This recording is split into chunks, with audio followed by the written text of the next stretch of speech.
This video will contain spoilers. If you wish to remain spoiler-free, don't worry. I'll announce each title and then give you a timestamp to skip to said game, if you so desire. Each of these games holds a special place in my heart, and I love them all and will likely do a video on each one of them individually in the future. But in a medium such as video games, where a good portion of it is loud shoot-em-ups and gory hack and slashes, having an emotional moment move me to the point of tears is not only rare, but exceedingly lovely. The first game didn't do that. It had me shedding different kind of tears. Jak 2. Can I just say how much I freaking enjoy and love the Jak trilogy? It's amazing, and there's some of my favorite games that I grew up with. However, I first played Jak 2 when I was 7, and well, 7-year-old me really sucked at video games, even more so than present day me. And Jak 2 is no easy game. No. Hard bosses, timed missions, and that gosh darn slum level with all the frickin' Crimson Guards that would never stop respawning. I cried that day. I was so close, but I couldn't frickin' beat that level. And my grandma grounded me from the PS2 because I was so worked up over it. Oh, but holy flippin' heck, it felt good when I finally beat that mission. So yeah, the Jak trilogy was a bit of a rough roller coaster for 7-year-old me.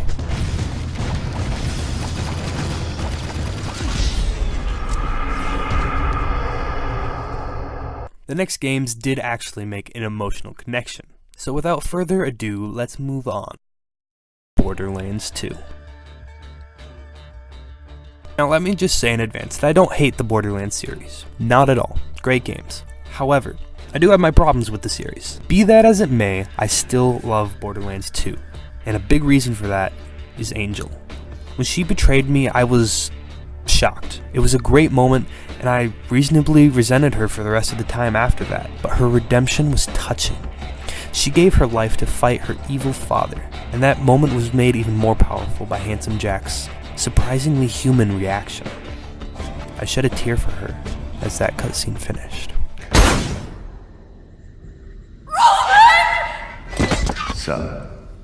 You bastard! I'm gonna... GoneHome.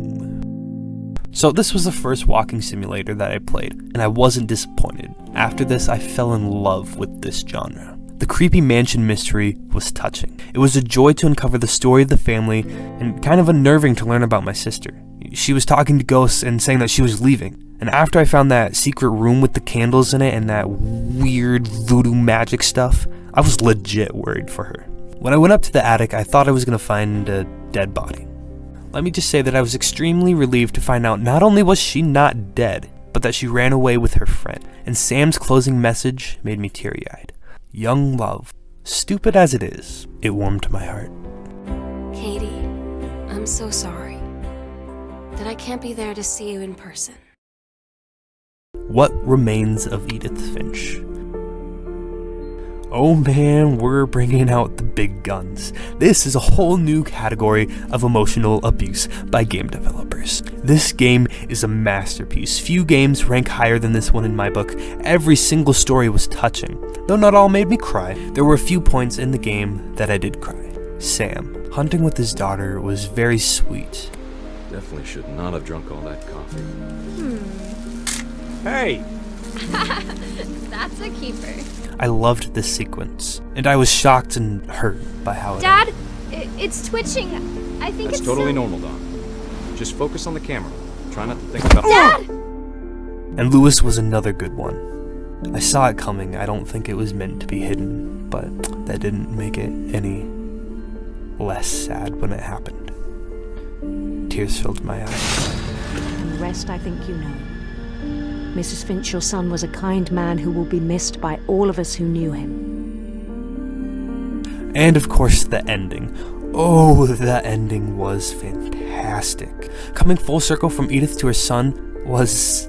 I don't even have words to describe it. It was amazing. Better than amazing. This is where your story begins. I'm sorry I won't be there to see it. It's a lot to ask, but I don't want you to be sad that I'm gone. I want you to be amazed that any of us ever had a chance to be here at all. Good luck.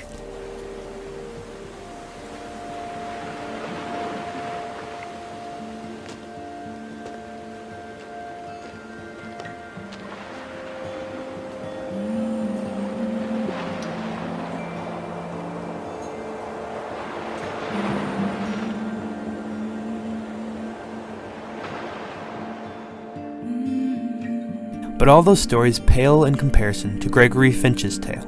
This one really got to me. I love kids, and I loved watching him play in the bath, blissfully unaware of the conversation his mother was having. This sequence wasn't all that grand. It didn't have big set pieces, it was just bath toys. And yet it was so much fun to sit in the tub and play with my toys and listen to the beautiful music. I was so joyful when I turned the water back on with the frog. Hooray, I thought I get to keep playing. Then it dawned on me.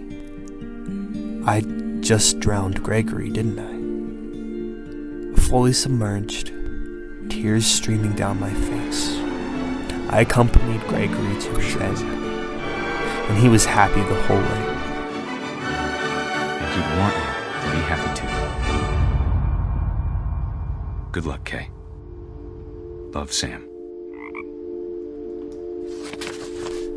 So yeah, Edith Finch made me cry a lot. However, not quite as much as...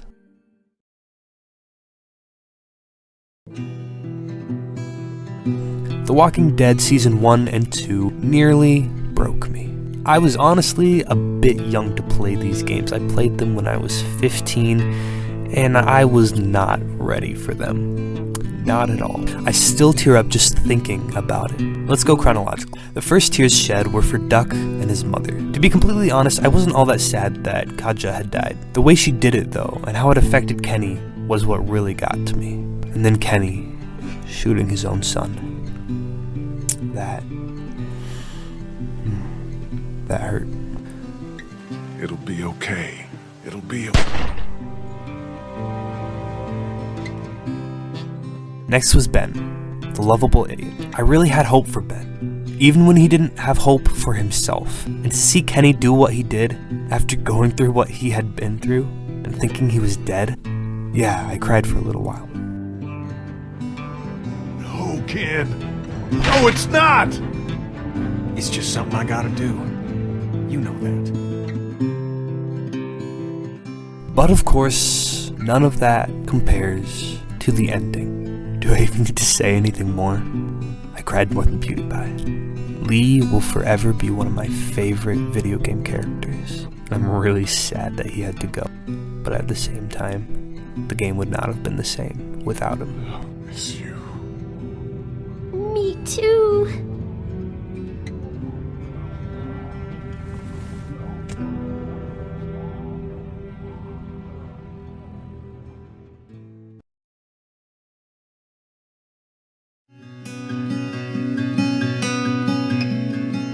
I didn't cry as much in the second game. Maybe because I was now emotionally drained from the last one, or because I knew some of the tricks that Telltale Games uses in these games, or honestly just because the second game isn't quite as good as the first one. It's still very good, but doesn't quite measure up. When they teased seeing an old friend that Clem thought was dead, I hoped against hope that it was Lee. I freaking love Lee. But I knew it couldn't be Lee. But when I saw Kenny, I couldn't press the hug Kenny button quick enough, and then I paused the game and just had myself a little cry. That was a good moment. And from then on I didn't cry, although I was still very engaged. That is, until the ending. Kenny or Jane. I almost let time run out. I knew I couldn't shoot Kenny, he was my only friend. The only person who I knew cared for me, as flawed, damaged, and abusive as he was. I shot Jane.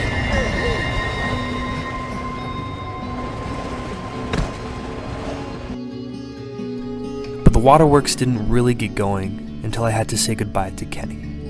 I didn't want to leave him. How could I after what we've been through together? I knew it was for the best. I knew that Clem had to be safe, but it hurt. I didn't want to say goodbye to him. Boy, I don't trust myself to keep you two safe. Not anymore. Please, I'm begging you. Please, stay here. Stay here, where it's safe. Where you two will have a chance. No, no, no! Why are you doing this? Because it's the only way. For both of you. Think about Alvy here. Please, Clem, just do as I'm asking. This one last time. You'll meet people. You'll make friends. People better than me. good people. They don't have to look at you and feel ashamed at what they put you through. Please, Clem, please. Where you won't have to sleep with a gun next to you every night. Okay. Okay, we'll stay. Good. We'll stay. Good. This is the right decision. So there you have it. You now know how much of a crybaby I am. Good for you. But seriously, thank you for watching. It means the world to me.